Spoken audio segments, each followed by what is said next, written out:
Nga situata e tensionuar, policia e shtetit ka bërë të mundur deri tani shoqërimin e rreth 5 personave, megjithatë natyrisht në momentat në vijim në mënyrë zyrtare policia do të na bëjë të ditur se sa është konkretisht numri i personave të cilët janë shoqëruar. Duhet theksuar se të paktën nga ana e ligjvënësve këta të fundit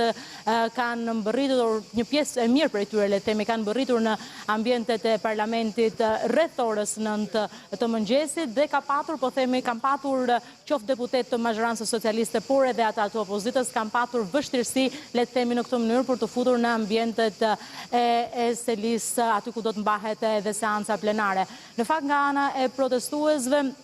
përplasjet e para, le themi, në këtë mënyrë kanë nisur në momentin kur kryetari i kuvendit, zoti Niko Peleshi, makina e tij pra nisi të futej drejt ambienteve të kuvendit, ku nga ana e protestuesve këta të fundit janë drejtuar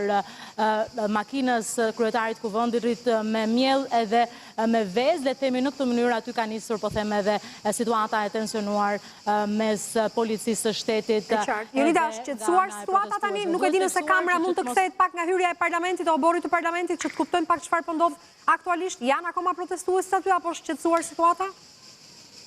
Nëse kamera mund të na ndihmojë brenda mundësive sigurisht.